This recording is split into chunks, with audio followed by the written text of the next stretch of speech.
네, 하나님 말씀 함께 보도록 합시다. 사무엘상 16장 13절 우리 한 절만 같이 찾아보시고요. 읽도록 합시다.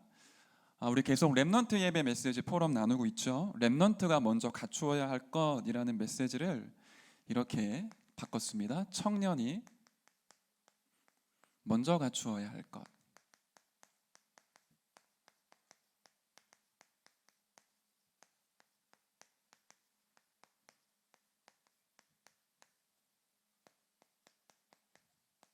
사무엘상 16장 13절의 말씀이죠. 같이 읽도록 할까요? 자, 찾으셨으면 같이 읽겠습니다. 사무엘이 기름 뿔병을 가져다가 그의 형제 중에서 그에게 부었더니 이날 이후로 다윗이 여호와의 영에게 크게 감동되니라. 사무엘이 떠나서 라마로 가니라. 아멘. 이 말씀이 저와 여러분의 인생 가운데 성취될 줄 믿습니다.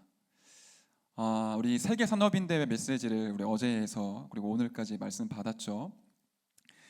하나님은 세계복음화를 이루시는데 중직자 산업인을 통해 빛의 경제를 회복하시고요, 선교 기업을 이루어 가시면서 세계복음화의 여정을 인도해 나가십니다. 그때 중요한 건 말씀 따라가는 산업인 제자이겠죠. 그런 산업인 제자들이 함께 모여 이제 말씀을 받은 거예요. 시대 흐름을 바꾸는 산업인. 이 중요한 주제를 가지고 말씀 받았고요. 저와 여러분이 조금 주목하고 봐야 될 부분이 있다면 10년, 20년 신앙생활을 하는데도 불구하고 바뀌지 않고 종교생활하는 성도와 신자들이 굉장히 많이 있지 않습니까? 이유는 이제 이거거든요. 먼저 있어야 될 부분이 우리에게 없기 때문에. 우리에게 먼저 있어야 될 것이 무엇입니까? 눈에 보이는 것 따라가는 게 아니라 보좌의 축복, 시공간을 초월하는 성령의 역사, 237의 빛을 비추는 그 하나님의 은혜와 역사가 우리에게 먼저 영적인 상태로 세팅이 되어져야 되겠죠. 그 축복 가지고 누리고 있으면 오는 응답과 영적 상태가 있는데 하나님의 형상이 살아나죠. 생명 가지고 있는 영혼이 힘을 얻습니다. 놓치고 있었던 모든 에덴 동산의 축복을 모두 다 회복할 만큼 그 말씀의 능력, 생명력이 우리 안에 회복되어지죠. 그게 이번 산업인대의 굉장히 중요한 메시지의 흐름이었고요. 우리 지난 렘넌트 예배 메시지와 너무나 똑같죠. 완전히 흐름이 똑같아요. 그래서 오늘도 주시는 말씀이 그 흐름 그대로 우리에게 선포가 되어질 예정이에요.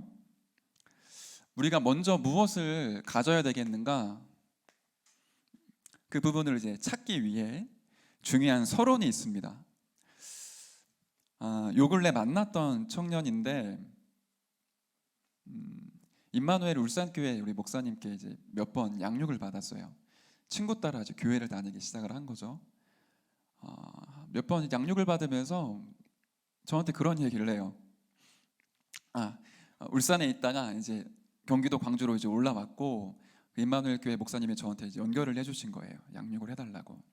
만났더니 그 목사님이랑 몇 번 양육을 했습니다. 목사님이 이런 얘기를 하시는데 되게 신기했습니다. 세상에 참 심각한 문제 가진 사람들이 많다라는 걸 알게 됐고, 진짜 그런 일이 있을 수 있냐 이런 생각을 많이 하게 됐습니다. 뭐 이런 얘기를 쭉 해요. 그분한테 양육 받으니까 어떠셨어요? 이런 질문도 하고, 가장 중요한 부분이잖아요. 그러면 당신은 하나님이 살아계신 게 믿어집니까? 당신에게 예수님이 그리스도라는 사실이 진짜로 믿어집니까? 그런데 이제 모르겠다 이제 이렇게 얘기를 하더라고요. 말하는 이 뉘앙스가 뭐냐면 나는 그런 문제도 없었고 우리 주변에 그렇게 심각한 문제 때문에 힘들어하는 사람도 없어서 나에게 진짜 이게 필요한지 모르겠다, 이제 이런 뉘앙스예요. 우리가 현장에서 복음 증거하다 보면 이런 청년들이나 이런 사람들을 만나게 되잖아요. 그러면 당황을 하죠. 문제가 있어야 이 사람 예수 믿을 것 같은데 자기 문제 없다고 얘기하잖아요. 자기 지금 살만하다고, 행복하다고, 괜찮다고. 그러면 우리가 주저하거나 당황하게 되죠. 이 친구 문제가 있어야 이 불신자 상태를 얘기하고 예수가 그리스도라고 말할 수 있을 텐데 아무런 문제가 없다고 하니까 말문이 막히고 뭐라고 얘기해야 될지 모를 때가 많이 있잖아요. 저도 그럴 때가 있었거든요. 제가 어떤 심정으로 이 친구한테 하나님의 말씀을 나눴냐면, 당장 당신에게 문제가 없어 보이지만 그런 거 아니다. 모든 사람에게는 복은 필요하다. 모든 사람에게는 보이지 않는 문제가 있다. 그게 올 거고 와 있고 당신의 인생 가운데 덮쳐 있다. 그런데 드러나지 않았을 뿐이다. 당신이 그렇게 얘기하지만 당신에게는 다른 게 필요한 게 아니라 그리스도가 필요하다. 당신에게는 진정 하나님의 사랑과 은혜가 필요하다. 거기에 없으면 돈 많고 성공하고 환경 좋고 배경 좋고 아무런 소용없다. 결국에는 사단에게 심부름하다가 지옥처럼 살고 지옥 가든지 이 땅 가운데 돈, 성공, 명예, 타락 많은 건 누리다가 복음만 모르고 결국에 죽어 지옥으로 끌려간다. 당신에게 복음만 필요하다. 그런 얘기를 한 건 아니지만 그런 심정으로 말씀을 이제 전달했어요. 혹시 여러분이 현장 가운데 그런 청년들이나 사람들을 만나면 당황하지 마시고 속으로 기도하세요. 당신에게 드러나지 않았을 뿐이고 당신이 모를 뿐이지, 당신에게 지금 눈에 보이는 문제가 안 왔을 뿐이지 모든 사람의 영적 상태, 현 주소가 똑같다. 사단에게 붙잡혀 있고 지옥 배경 속에 살다가 죄 때문에 완전히 저주와 멸망 가운데 죽어간다라는 걸 여러분들이 진짜 영혼 깊이 가지고 있으셔야 됩니다. 어느 누구를 만나도 나는 괜찮다라고 하는 사람들을 괜찮은 게 아니거든요. 사단이 그 영을 주관하고 있잖아요. 그 친구한테 이제 중요한 얘기들을 이제 꺼내놓기 시작했어요. 여러분들이 한번 들어보세요. 세상 사람들이 그런 얘기를 하잖아요. 꿈이 없는 것보다는 꿈이 있는 게 좋죠. 그렇습니다. 꿈이 없으면 무능하고 가난하고 실패하게 되죠. 그렇기 때문에 꿈이 있는 게 좋아요. 비전이 있는 청소년들, 비전이 있는 청년들 얼마나 힘이 있습니까? 그런 꿈을 꾸며 살아가죠. 또 그런 모델을 바라보며 살아가요. 제가 음악하는 현장에 한 5년 정도 있었잖아요. 그러다가 한 500명 정도를 가르쳤거든요. 얘네들이 완전히 미쳐 있어요. 뭐에 미쳐 있냐면 김나박이 아십니까? 음악하는 몰라요? 김범수, 나얼, 박효신, 이승철 앞글자만 따서 김나박이라고 얘기를 하는데 이게 우리나라 보컬 4대장이거든요. 얘네들이 이 사람처럼 되고 싶어 미쳐 있어요. 그러니까 두 번째는 어디에 미쳐 있냐면 연예인 되고 싶어서 미쳐 있어요. 여자애들이 그런 얘기를 해요. 내가 가수가 될 수 있다면, 누구처럼 될 수 있다면 몸도 버릴 수 있다. 다 할 수 있다. 선생님 저 진짜 이거 하고 싶어요. 그런 애들이 너무 많거든요. 근데 그런 애들이 연습생 시절을 거치고 가수로 데뷔를 하고 데뷔하는 걸 넘어서서 정상의 자리에 딱 올라서는 게 너무 힘들어요. 음악하는 계통의 사람들은 그런 얘기를 하는데 서울대 입학해서 서울대 졸업하는 것보다 가수로 데뷔하는 게 어렵다. 가수로 데뷔를 해서 그 최정상의 자리에 올라서는 게 하버드 대학 가는 것보다 훨씬 더 어렵다. 그런 얘기를 해요. 경쟁률이 너무 치열하니까. 그러니까 지금 TV에 나와서 활동을 하는 그런 가수들은 말이 안 되는 확률을 뚫고 그 자리에 올라간 거예요. 그 10년의 연습생 과정을 이제 거쳐온 거죠. 그 연습생 쉽지 않거든요. 청소년 때 누려야 될 모든 정서, 문화, 그런 모든 것들 포기해야 돼요. 진짜 노예처럼 노래 부르고 밥 먹고 춤추고 노래 부르고 연기하고 이것만 계속 하거든요. 24시를. 잠도 몇 시간 안 자고. 그리고 매니저들이 가만히 있습니까? 식단 관리 다 하거든요. 밥 못 먹게 하고 풀만 먹게 하고 몸무게 검사하고 그런 과정을 거치고 수많은 경쟁률을 뚫고 와야 가수로 데뷔를 해요. 그렇게 애들이 그 가수가 되고 싶어 미쳐 있거든요.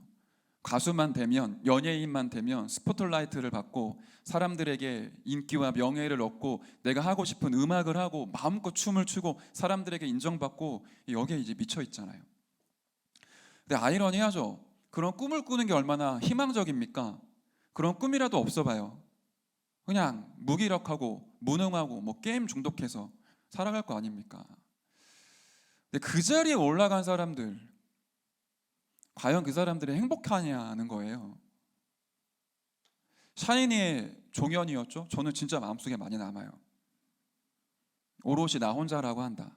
너무 시달리고 너무 아파서 정신과 치료를 받는데 정신과 의사가 당신 문제입니다.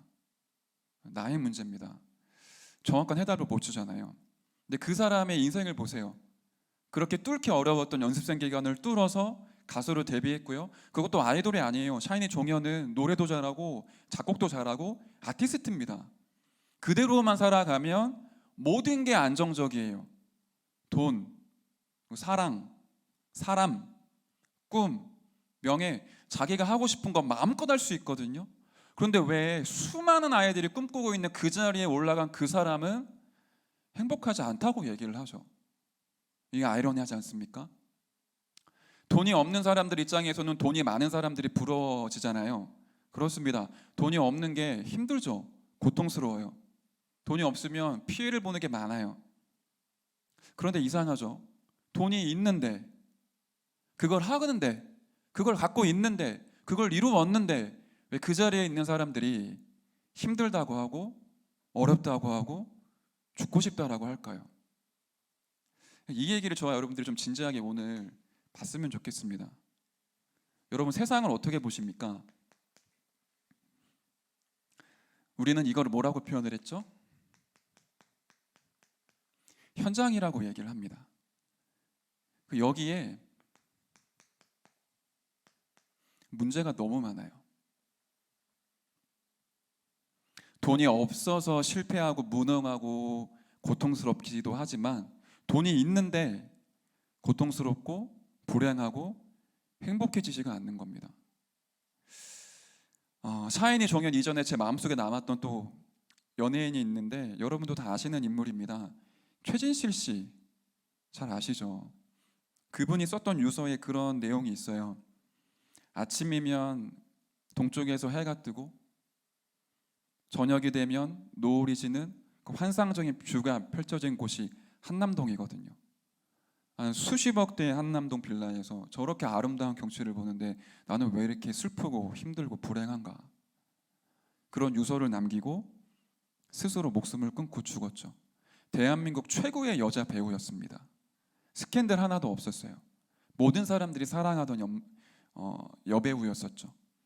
대한민국 대통령상 받을 만큼 저축도 잘하고요. 그러니까 모든 부분에 완벽하고 뛰어난 모델적인 사람이었었어요. 남편도 잘 만났잖아요. 야구 선수. 그것도 당대의 최고의 투수였던 조성민 씨 만나 결혼을 했고요.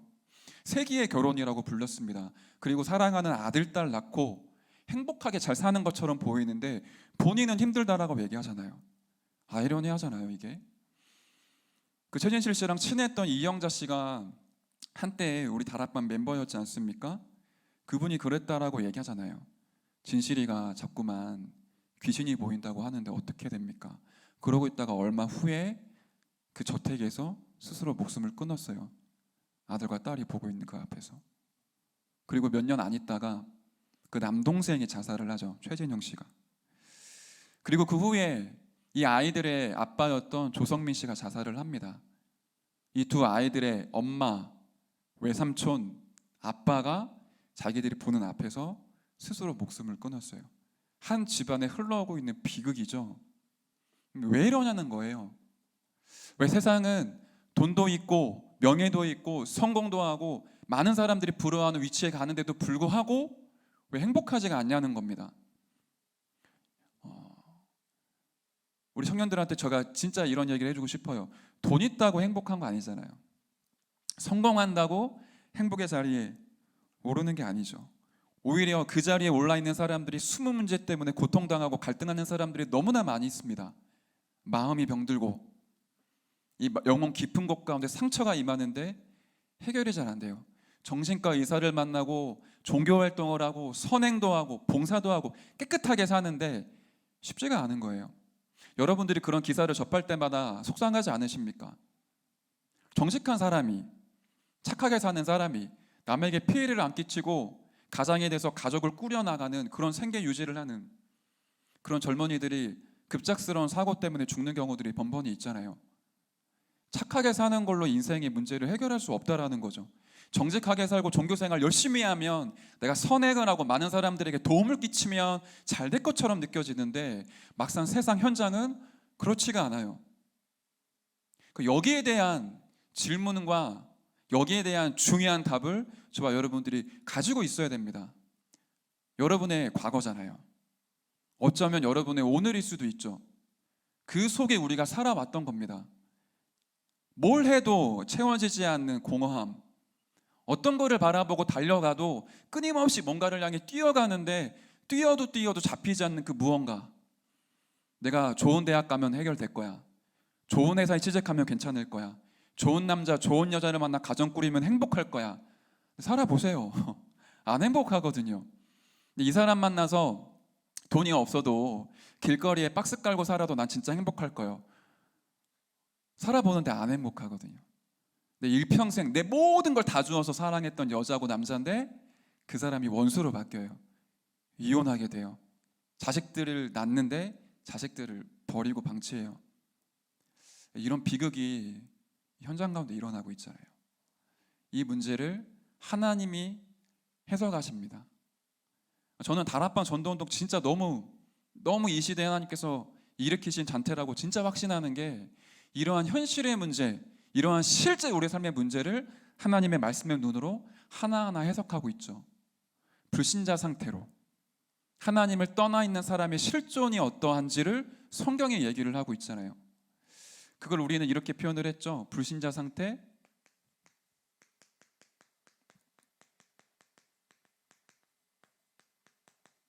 6가지로 정리했고 요약을 했습니다.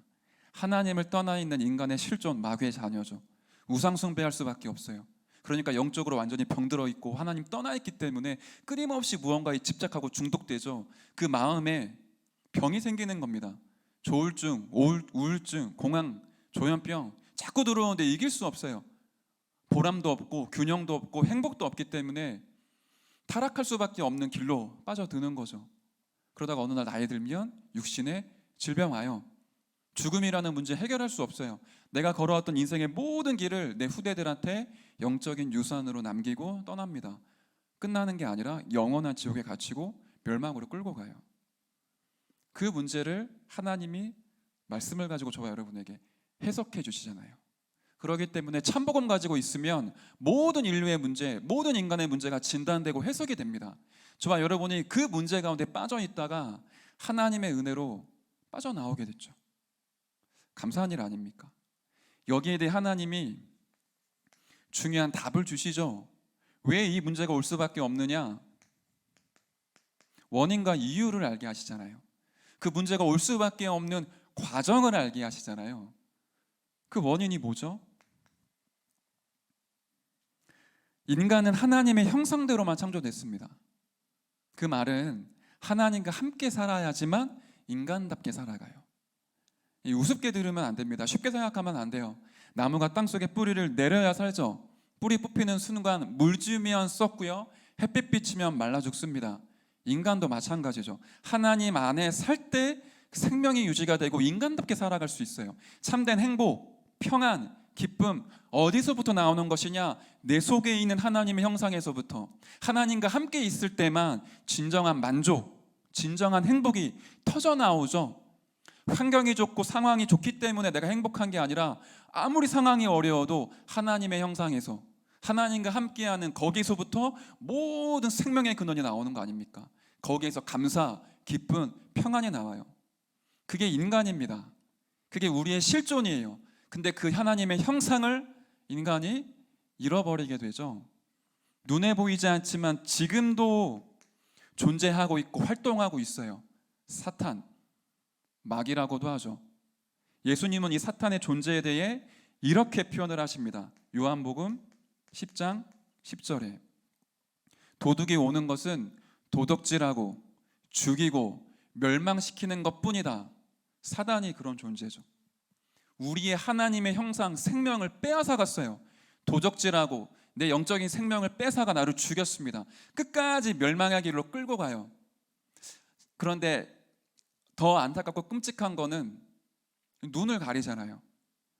이 사단의 역사라는 걸 알면 빠져나올 수 있는데 사단이 하는 짓인 걸 모든 사람들이 모르거든요. 그걸 하나님만이 성경을 통해 밝혀서 우리에게 알게 하신 거죠. 그 사단에게 속아 인간이 하나님께 불신앙을 합니다. 다른 말로 하나님이 먹지 말라고 명하신 선악과를 사단의 메시지에 속아서 먹게 되죠. 그 말은 하나님의 존재를 인정하지 않는 거예요. 사단에게 속아서 하나님 필요 없다라는 겁니다. 하나님과 사단을 저울질하면서 내가 그 하나님의 자리에 올라가게 된 거죠. 주동자는 사단이었지만 그 범죄한 거는 인간이죠. 창세기 3장 1절부터 6절의 얘기를 하고 있습니다. 그 즉시 하나님의 말씀대로 인간의 영혼이 죽죠. 하나님의 형상에 죽어버린 겁니다. 하나님을 만날 수 없는 상태가 됐어요. 그러니까 불신자들이 교회 와서 예배드려도 말씀 못 깨닫는 거죠. 생명이 없으니까, 영적으로 죽어 있으니까. 여러분에게 말씀이 안 들리십니까? 하나님의 형상이 여러분 가운데 회복되어져야 돼요. 이걸 잃어버리니까 그때부터 인간에게 고통이 시작되는데 원인과 이유를 모르는 겁니다. 하나님을 떠나 있는 저주와 재앙 가운데 인간이 완전히 빠지게 됐어요. 그 영을 누가 주관하죠? 사단이 꼭두각시처럼 일평생 동안 끌고 가는데 끌려가는지 모르고 끌려가는 거라. 사단에게 일평생 동안 심부름하다가 눈 떠보니까 지옥이에요. 어떻게 해결합니까? 이 얘기를 지금 아무도 안 해주고 있잖아요. 아빠가, 엄마가 이상해서? 그렇지 않습니다. 여러분 가정에 사단이 역사하고 있는 겁니다. 내가 성격이 그지 같아서? 아닙니다. 영적인 문제입니다. 사단이 내 배후에 역사하고 있었던 거예요. 이 문제 가운데 우리가 빠져 있었어요. 그 눈으로 세상을 봐야 내가 갖고 있는 그리스도의 가치를 확인하게 되거든요. 영적으로 죽어있는 그 상태, 하나님을 만날 수 없고 하나님과 교제할 수 없고 하나님 떠나 있는 그 상태, 그걸 보고 성경은 죄라고 얘기를 하죠. 그러니까 뭘 해도 행복하지 않은 거예요. 그 죄 때문에 뭐가 우리에게 임했죠? 말할 수 없는 저주와 재앙과 심판이 인간에게 임하게 됐어요. 고통이 끝나지가 않아요. 착하게 살고 열심히 살고 정직하게 살고 종교생활 열심히 하는데 인간의 그 갈등과 고민과 문제가 해소되지가 않는 겁니다. 세계 인류의 어마어마한 철학자, 어마어마한 인류학자, 어마어마한 의사가 나와도 요 세 가지 문제 절대로 해결할 수 없죠. 모든 문제의 시작이 여기서부터 시작된 거 아닙니까? 근데 이걸, 죄송합니다, 이걸 하나님의 사람들이 안 믿어요. 중요하게 안 보더라고요. 가볍게 생각을 해요. 너무너무 가치없게 생각을 해요. 안다라고 느끼더라고요. 제가 그런 사람 중에 하나였거든요. 랩넌트 때 뭐 다 아는 얘기, 맨날 들었던 얘기. 아니요, 이거 모르면 내 인생이 해석이 안 됩니다. 내가 갖고 있는 영적인 문제 끝낼 수가 없습니다. 진짜 사단이 역사하는 거 여러분 보신 적 있습니까? 진짜 사단이 발악하는 현장 여러분 보신 적 있습니까? 그게 우리 눈에 보여야 되거든요. 육신의 눈이 아니라 영적인 눈으로. 반대로 그 사단의 권세로 완전히 결박시키고 무릎 꿇게 하는 성령의 역사와 하나님의 보좌의 축복 보면 끝나거든요. 다른 게 내게 필요한 게 아니구나. 진짜 내게 그리스도가 필요하다. 시공간을 초월하는 그 성령의 역사가 임하기만 하면 끝나는구나. 그게 봐야 그 내 인생의 중요한 응답들이 시작이 되어지죠. 이런 문제 속에 빠져 있는 인간을, 이거 희한하네요. 이런 문제 속에 빠져 있는 인간을 하나님이 버려두지를 않으시잖아요. 감사하죠. 하나님이 우리에게 해결책을 주셨어요. 여기서 우리가 반드시 기억하고 확인할 부분이 있다면 하나님의 끊임없는 사랑입니다. 여러분 아파하지 마시고 슬퍼하지 마십시오. 하나님이 여러분을 진정으로 사랑하십니다. 여러분이 연약하고 너무 부족하고 끊임없이 죄 가운데 또 들어가는 것 같아도 하나님 그거를 책망하지 않으시고 여러분을 포기하지 않으세요. 하나님의 목적은 한 가지거든요. 나의 백성이, 나의 자녀들이 하나님의 형상을 회복하고 구원받아 치유되어져서 하나님께 영광이 되는 것. 베드로전서 1장 9절에 보니까 믿음의 결국 곧 영혼의 구원을 받음이라. 하나님의 목적이에요. 영혼을 구원하시길 원하시죠. 생명 주시기를 원하십니다. 우리의 모든 약한 부분을 하나님의 말씀의 능력으로 치유해 나가기를 원하시죠. 그게 하나님의 사랑이에요. 인간은 진짜 선한 것 같지만 속은 굉장히 그렇지 않습니까? 내가 99번을 잘해줘도 한 번 틀리게 하면은, 한 번 잘못하면은 사이가 틀어지는 게 인간이에요. 우리의 사랑은 거의 다 기브 앤 테이크잖아요. 주면 받고 다시 돌려주는, 이 사람이 나한테 이렇게 했으니까 내가 이렇게 하는. 하나님의 사랑은 일방적이고 무조건적이고 조건이 없습니다. 여러분을 하나님의 형상대로 창조했는데 그 하나님의 형상을 잃어버린 거에 너무 마음 아파하시고 여러분을 구원해내기를 진정으로 원하세요. 예수님이 여기에 대해 말씀으로 비유를 하시죠. 탕자의 비유. 아버지의 모든 재산을 털어서 도망간 아들, 그 탕자를 그 아버지는 한시도 빼놓지 않고 기다리고 있었어요. 문 밖에 서서. 그 아들이 거짓골로 실패하고 돌아왔을 때 단 한마디도 하지 않으시고 품어 안고 울고 입을 맞추고 잔치를 준비합니다. 그게 여러분과 저를 향한 아버지 하나님의 사랑이죠. 여러분을 포기하지 않으세요. 여러분을 끝날까지 지키고 회복하고 치유하기를 그 누구보다 하나님이 원하시는 거죠. 요한복음 3장 16절을 보세요. 하나님이 세상을 이처럼 사랑하사, 거기에 여러분의 이름을 넣으시면 됩니다. 하나님이 태영이를 이처럼 사랑하사 독생자를 주셨으니 이는 저를 믿는 자마다 멸망하지 않고 절대로 멸망의 길에 서게 하지 않으시죠. 그 이름 믿는 자에게 영원한 생명, 영생을 주십니다. 하나님이 저를 향한, 여러분을 향한 말함이죠. 그 하나님이 어떻게 그 사랑을 성취해 나가십니까? 십자가에서 그 모든 하나님의 사랑을 우리에게 보이시죠. 로마서 5장 8절에 우리가 아직 죄인 되었을 때에 그리스도께서 우리를 위하여 십자가에 죽으심으로 하나님께서 우리에 대한 자기의 사랑을 확증하셨느니라. 인간이 가지고 있는 죄의 결과가 있습니다. 여러분 알고 계시죠? 로마서 6장 23절에 죄의 삭은 사망입니다.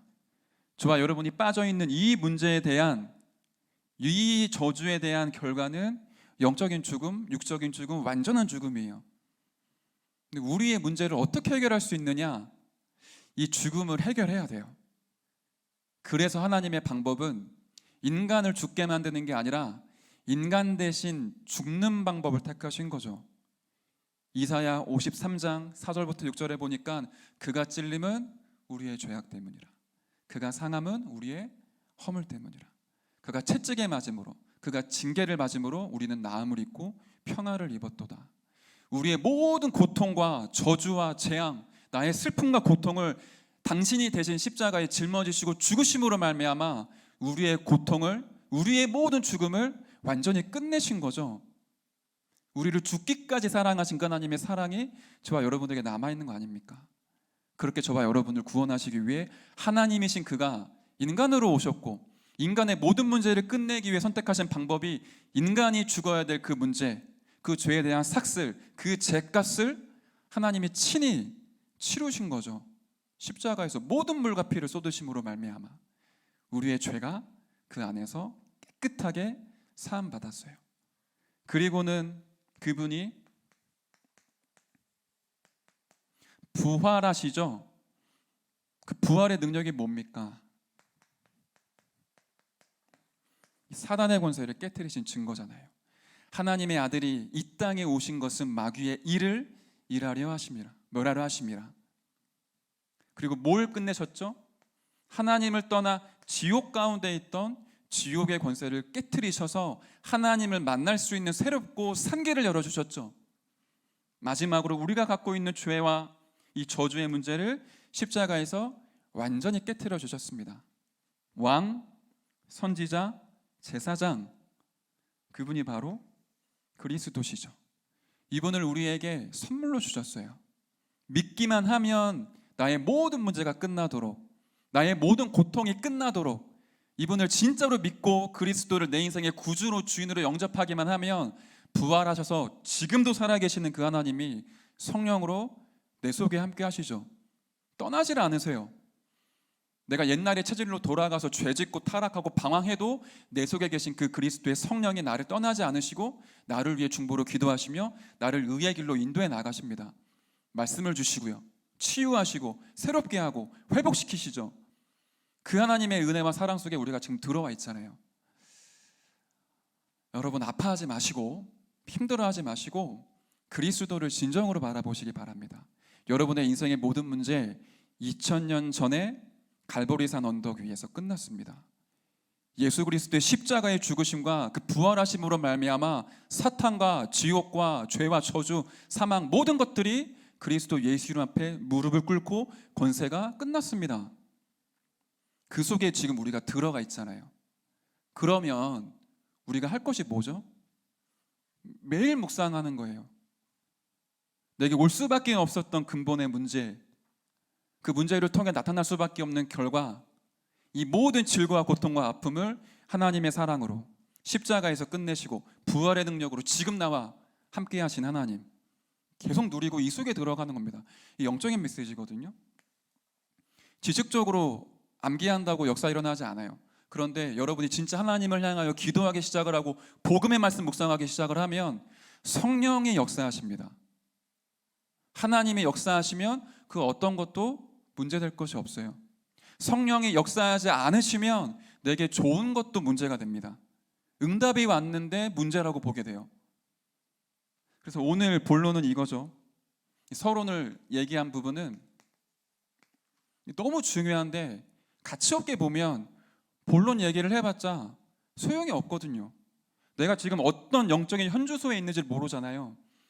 내가 빠져 있었던 저주와 고통이 그리스도로 완전히 끝났다라는 영적인 현주소에 있어야 본론으로 넘어갈 수 있잖아요. 진짜 그리스도를 영접하면 뭐가 되어지죠? 세 가지가 세팅이 됩니다. 하나님이 내 안에서 새로운 일을 이루시죠. 창세기 1장 27절, 하나님의 형상이 우리 안에 회복이 되어집니다. 이전에는 마귀에게 속아서 마귀와 내가 원네스를 이루었죠. 마귀가 나를 마음대로 끌고 다녀요. 하나님의 형상이 회복되니까 그리스도가 내 안에, 내가 그리스도 안에 임마누엘의 축복을 마음껏 누리게 되죠. 하나님을 예배하고 하나님과 교제하고 만나고 하나님 안에 있는 모든 축복을 나의 것으로 누리기 시작을 하는 겁니다. 내 영혼이 살아나죠. 창세기 2장 7절, 하나님이 생기를 그 코에 불어넣으시니 사람이 생명이 되니라. 영혼이 있는데 죽어있는 영혼이 아니라 힘이 있어요. 생명이 있어요. 어떤 문제가 와도 넘어지지 않아요. 사람들의 말에 흔들리지 않아요. 내 의지와 성격과 인격 가지고 참는 게 아니라 하나님이 내 속에 생명으로 역사하시니까 내 영혼이 힘을 얻죠. 내가 어디로 갈 것인지, 누구를 만나 어떤 일을 해야 될 것인지 하나님께 인도를 받게 돼요. 내 영혼이 자꾸만 살아나는 겁니다. 잃어버렸던 모든 에덴 동산의 축복 회복하고 찾게 되죠.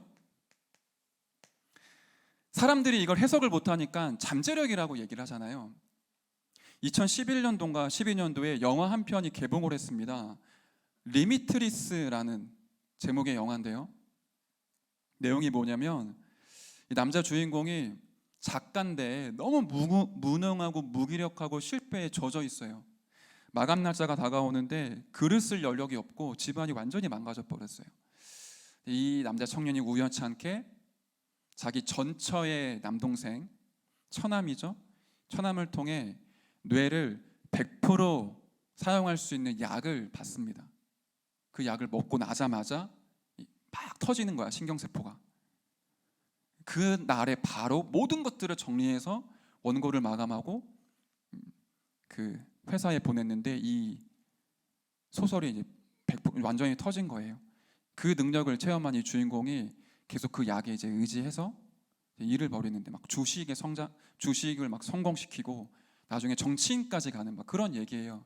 인간의 뇌를 100% 사용하면 어떤 일이 벌어지느냐, 이런 얘기를 하는 영화죠. 비슷한 영화가 있지 않았습니까? 루시라고, 스칼렛 요한센이 주연이었던. 나중에 100% 사용하니까 거의 뭐 초월적인 존재가 되죠, 신처럼. 불신자들은 그렇게 얘기를 합니다. 네 안에 잠자고 있는 거인을 깨워라, 잠재력을 깨워라. 모르니까 얘기를 하는 거죠. 우리는 잠재력이 아닙니다. 우리 안에 하나님의 형상이 있고요, 그리스도를 통해 회복된 생명이 있는 영적 존재, 영적 상태의 영혼이 있습니다. 더 나아가 에덴 동산의 축복, 모든 것을 정복하고 다스리고 번성하고 충만케 할 그 권능, 생명력이 있죠. 이걸 하나님께서 말씀을 통해 우리에게 회복시키시잖아요. 하나님의 말씀이 살아있고 활력이 있는데 우리의 혼과 영과 관절, 골수를 찔러 쪼개고 마음, 생각, 뜻을 판단하죠. 우리의 영혼, 마음, 생각, 육신 모든 것들을 살립니다. 하나님의 능력이지 않습니까? 다시 말하면 하나님의 역사가 내게 세팅이 되는 거예요. 그리스도를 진짜로 믿고 영접하면 하나님이 내 속에서 이 일을 이루시죠. 여기에서 공부를 하라는 거 아닙니까? 여기에서 사업을 해라. 사역을 해도 여기서부터 사역을 해라. IQ 200도 안 되는 그 지능과 그 IQ를 가지고 사업하고 사역하고 인간관계 맺지 말고 하나님의 형상과 생명에 있는 영적인 상태와 그 생명력을 가지고 너의 인생을 다시금 시작을 해라. 우리에게 세팅되어져 있으니까 그 속에서 모든 것들을 우리가 행하기 시작하는 겁니다. 그러면 위의 것이 나에게 세팅이 되죠. 우리가 알고 있습니다. 보좌의 축복, 시공간을 초월하는 하나님의 능력, 237의 빛. 이게 여러분과 저에게 지식이나 글로 안 다가왔으면 좋겠어요. 저는 영적인 메시지, 현장 메시지로 부딪히기를 진짜로 소원하거든요. 지금 보십시오. 전 세계에 누가 장악을 하고 있습니까? 사탄이 보이지 않게 모든 나라를 장악하고 있거든요. 그 사탄이 네피림을 이용해서 많은 사람들을 저주와 멸망 가운데로 끌고 가는데 아무도 몰라요. 하나님이 전도자에게 이 영적인 세계와 영적인 사실을 알게 하시고 이 능력으로 함께 하셔서 그 사단의 권세를 발 앞에 무릎 꿇게 하시죠. 그 네피림의 운동을 무너뜨리시고요, 바벨탑 운동을 꺾으시고 하나님의 일과 역사를 이루어 나가십니다. 이게 우리 삶 속에 담겨서 끊임없이 역사가 일어나야 돼요. 여러분이 기도할 때마다 성경 속에 계속 있었잖아요. 진짜 믿음의 사람들이 기도할 때 무슨 힘으로 세상을 이기고 시대의 흐름 바꿨습니까? 그들이 가지고 있는 실력이었나요? 그들의 탁월한 전문성이었나요? 그들의 너무나 착하고 순한 인격이었나요? 그렇지 않습니다. 하나님이 보좌의 축복, 다시 말하면 성삼위 하나님이 말씀으로 역사하시고 삼조제를 그리스도 예수 이름으로 깨트리시고 성령으로 능력으로 역사하시는 그 속에 이 사람들이 쓰임받았고 사로잡혔던 거죠. 그때마다 하나님은 눈에 보이지 않지만 하나님의 천군과 천사를 파송하셔서 막혔던 응답의 문을 여시고 그 지역과 현장과 가문과 가정에 왕노릇하고 있는 사탄과 귀신의 모든 조직을 예수 이름으로 완전히 파하시죠. 그때마다 하나님의 군대가 파송되어진 거 아닙니까? 하나님의 사자를 파송하셔서 말씀을 보이게 하셨고 미래를 보여주셨고 그 말씀을 성취하셨죠. 이 능력이 저와 여러분의 것이지 않습니까? 하나님의 것이 나의 것으로 세팅되어질 때 더 이상 내 인격, 내 수준, 내 연약함 때문에 속지 않아요. 나는 비록 부족하고 연약하지만 내 속에 계신 그 하나님은 완전하시구나. 그분이 지금 보좌의 역사, 보좌의 축복으로 시공간을 초월하는 그 능력으로 237의 빛을 비추는 그 하나님의 능력으로 내 안에 살아계시고 나에게 역사를 하시잖아요. 오늘도 제가 중요한 현장을 두고 좀 기도하고 왔는데 지금 한 달 정도를 우리 청년의 지인을 두고 기도를 하고 있어요. 이 청년의 지인이 쉽게 말해 약간 반 귀신에게 잡혀있는 상태예요. 오늘도 그분이 병원에서 퇴원을 하는데 너무 많이 자해를 해서 이 손가락이 다 이제 칼로 헐었더라고요. 그 사진을 찍어서 저한테 보내준 거예요. 기도해달라고. 그리고 이분이 이제 마음을 열고 저를 만나고 싶어 한다고 시간표를 두고 지금 기도를 하고 있습니다. 제가 오늘 뭐 했겠습니까? 이거 가지고 그분을 향해 기도했어요. 하나님, 제가 그분을 만난 적이 없습니다. 공간이 다릅니다. 언제 만날지 모릅니다. 그런데 지금 기도할 때 그 영혼에게 보좌의 능력으로 역사하옵소서. 말씀으로 역사하시고 그리스도로 역사하시고 성령으로 역사하사 그 영혼의 개인, 가정, 가문, 인생 전체에 흘러오고 역사했던 이 사탄의 권세, 귀신의 세력을 완전히 결박시켜 주옵소서. 사울 왕에게 들려있던 악신이 떠나갔던 것처럼 하나님, 제가 오늘 하나님의 것을 가지고 기도합니다. 시공간을 초월하셔서 역사하옵소서. 응답될 줄 믿습니다. 그렇게 기도했거든요. 힘이 나요. 확신이 생겨요. 세상에서 의학 가지고 해결하지 못하지만 영적인 세계를 알고 있는, 또 영적인 세계를 움직일 수 있는 그 하나님이 분명히 역사하실 거라고 믿고 기도하고 있거든요. 여러분의 현장 가운데 이런 일들이 펼쳐질 거예요. 육신적으로 보지 마시고 현실만 보지 마시고 영적인 세계를 보십시오. 저와 여러분은 혈과 육에 대한 싸움이 아니라 사단과의 영적 싸움 아닙니까? 이거 가지고 우리가 살아가는 거죠. 그러면 응답이 오는데 어떤 응답이 오죠? 하나님이 오랫동안 숨겨두신 것이 있죠. 그게 내게 세팅되는데 그걸 보고 전무 후무라고 얘기를 하죠.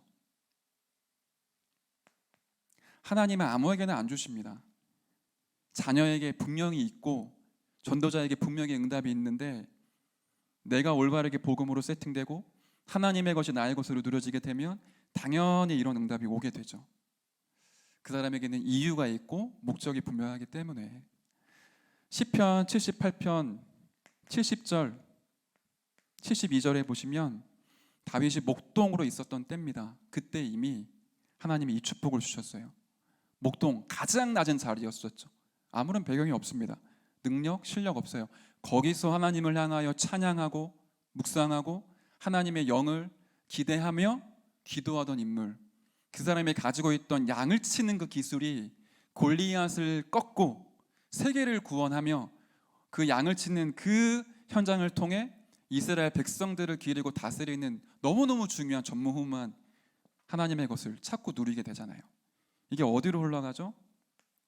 오늘 우리가 읽었던 사무엘상 16장 13절에 보시면 사무엘이 찾아와서 왕이 될 걸 얘기해 주죠. 이스라엘의 전무후무한 왕, 하나님을 사랑하고 복음을 사랑하고 영혼을 사랑하여 세계복음화를 이루었던, 그래서 언약궤 회복하고 성전 지을 준비를 하잖아요. 이스라엘 역대 왕 중에 아무도 없었어요. 그리고는 이 사람이 사무엘상 17장 1절부터 47절에 보니까 드디어 골리앗 앞에 서게 됩니다. 소년 다윗이 장군이었고 거인이었던 골리앗을 꺾죠. 하나님의 역사를 만방에 알리고 전달하는 심부름을 하게 돼요. 이런 응답들이 저와 여러분의 산업, 여러분의 사역, 여러분의 그 전문성에 숨겨져 있죠. 앞에 것이 되어지면 응답으로 따라와요. 내가 가지고 있는 작은 기능이 세계복음화에 쓰임받기 시작을 합니다. 그 축복과 은혜가 우리에게 임할 줄 믿습니다. 요 세 가지 세팅을 하나로 요약하면 뭐죠? 우리의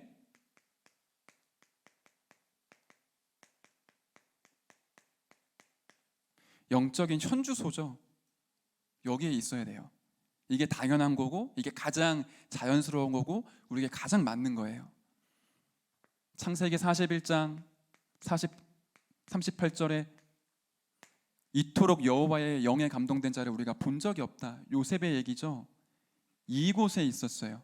우리가 오늘 읽었던 사무엘상 16장 13절에 이날 이후로 다윗이 여호와의 영에 크게 감동이 되죠.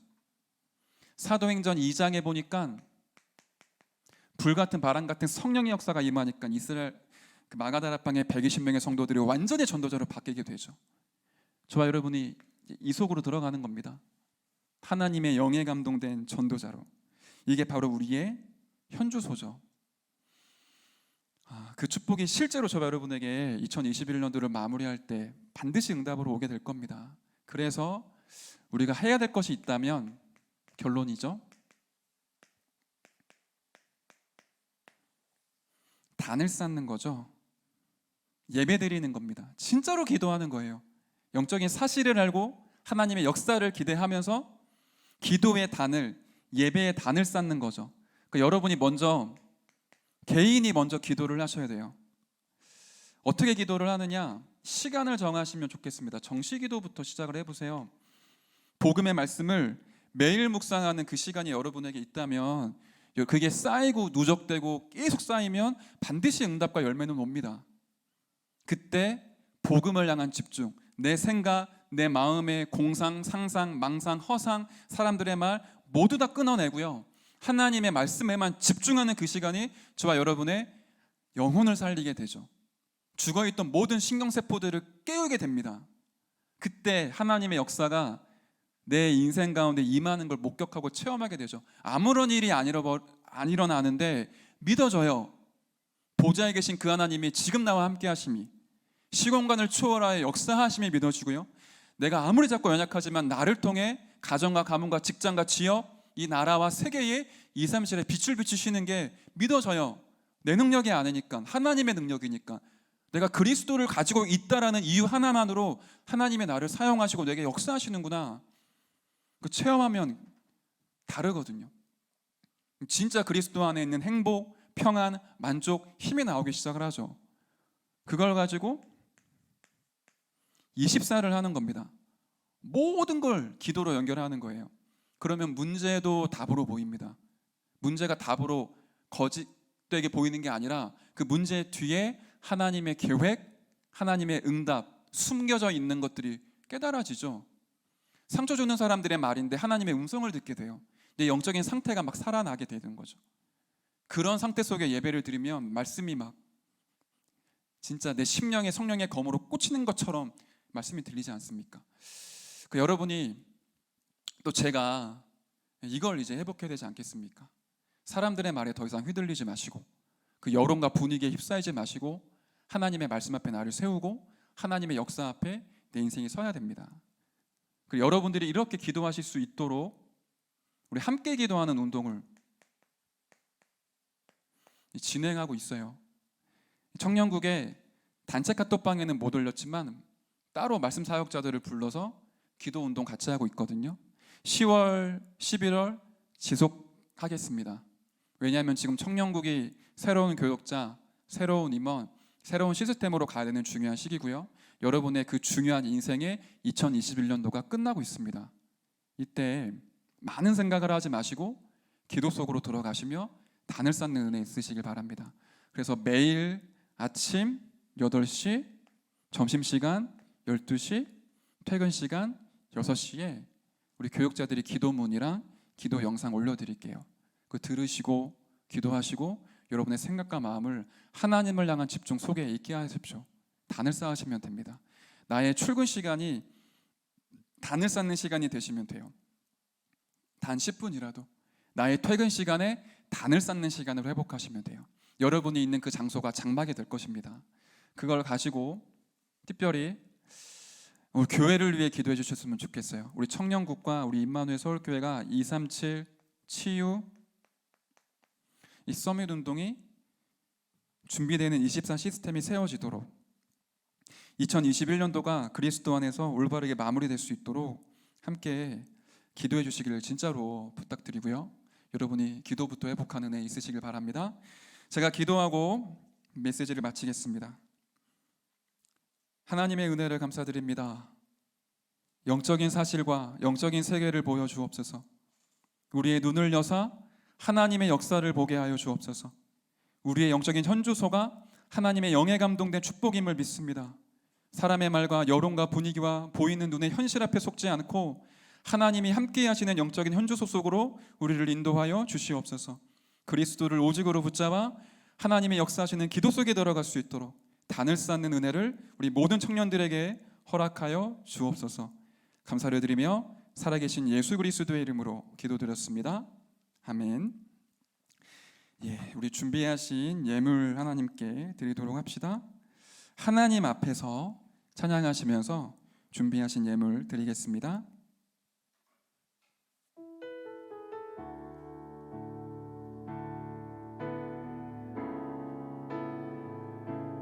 조금 빨리 해주실래요? 하나님 앞에서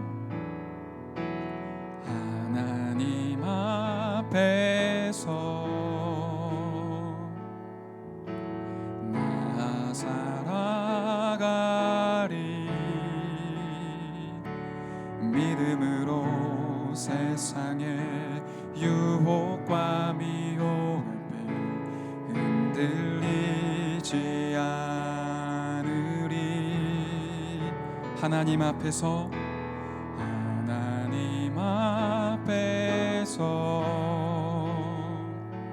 담대히 나아걸어가리. 주 은혜로 지나가고 사라질 세상에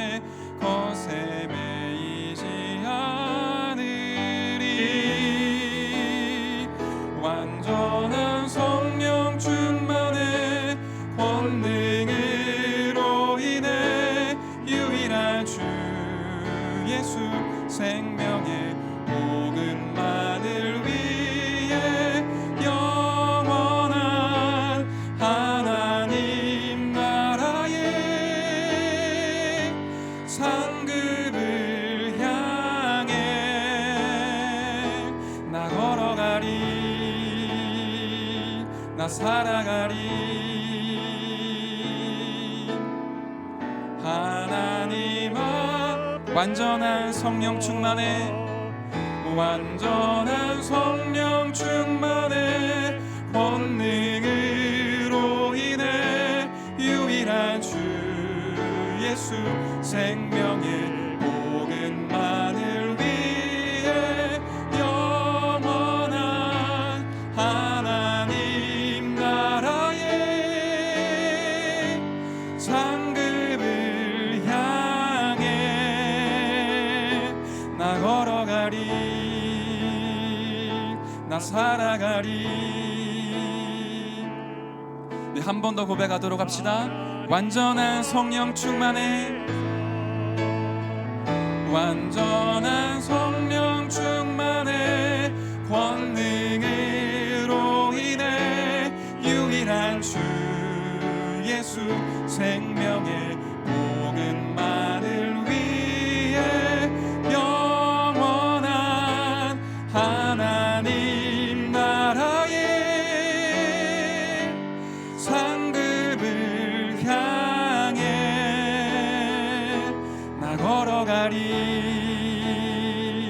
나 살아가리 하나님 앞에서.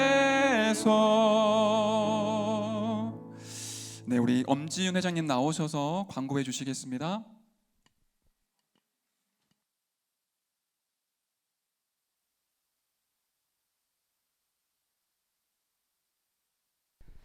네, 파수꾼 청년국 예배에 나오신 여러분들 진심으로 환영합니다. 자주 느끼는 기분인데 오늘 또 특히 한 가지 기분을 느꼈는데요. 어떤 기분이냐면 이 자리에 나오신 여러분과 예배 속에 지금 온라인으로 참석하신 분들이 되게 귀하다라는 생각을 많이 했는데 차를 타고 오는데 반대 방향에는 놀러 가는 길이 있었거든요. 근데 그 길이 엄청 막히는 거예요. 보면서 우리는 다른 것을 선택하고 알고 누리는 사람들이구나라는 걸 자주 반대 방향이 말씀 들으러 가는 길에 반대 방향이 막힐 때 항상 생각이 들었는데 오늘 특히나 그런 생각을 들었고 여기 예배 참석하신 한 분 한 분이 정말 귀하구나라는 생각을 했습니다. 네, 광고 드리도록 하겠습니다. 온라인이나 혹은 지금 이 현장에 세가족으로 오신 분들이 현장에는 안 계신데요. 온라인에 계시다면 왓츠맨 그 호스트로 연락을 꼭 주셔서 세가족 안내를 받을 수 있도록 부탁을 드리도록 하겠습니다. 먼저 교회 소식을 전해드리도록 하겠습니다.